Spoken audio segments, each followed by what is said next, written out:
दिल्लीमध्ये लाल किल्ल्याजवळील मेट्रो स्टेशनमध्ये स्फोट झाल्याची घटना घडली आणि त्यानंतर देशभरातील जी प्रमुख शहरे आहेत त्या शहरांमध्ये हाय अलर्ट जारी करण्यात आलेला आहे।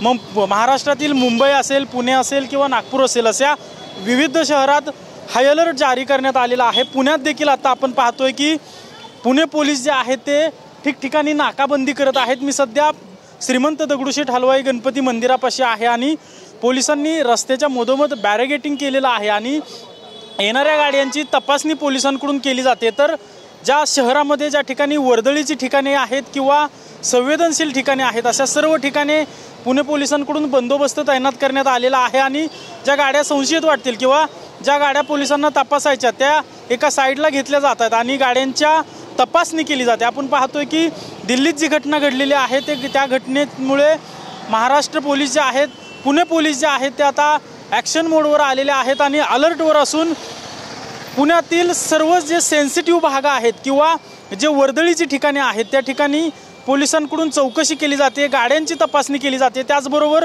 पोलिसांकडून माहिती दिली जाते की शहराभरातील जे रहिवासी असणारे हॉटेल्स आहेत, ज्या ठिकाणी रहिवासी राहतात अशा सगळ्या हॉटेल्समध्ये तपासणी सध्या पोलिसांनी सुरू केलेली आहे। त्याचबरोबर शहरभरात पोलिसांनी पेट्रोलिंग सुरू केलेलं आहे आणि वाहनांची चौकशी जी आहे ती कसून पोलिसांकडून केली जाते। मोठा बंदोबस्त शहरभरात तैनात करण्यात आलेला आहे आणि कोणताही अनुचित प्रकार घडू नये, दिल्लीसारखा कोणताही प्रकार घडू नये यासाठी पुणे पोलिसांकडून दक्षता घेतली जाते आणि शहरभरातील प्रमुख चौकांमध्ये बंदोबस्त तैनात करण्यात आला आहे। त्याचबरोबर गाड्यांची तपासणी केली जाते।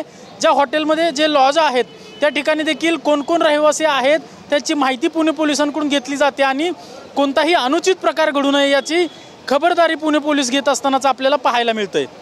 कॅमेरा पर्सन विशालसह अजिंक्य धायगुडे, TV9 मराठी, पुणे।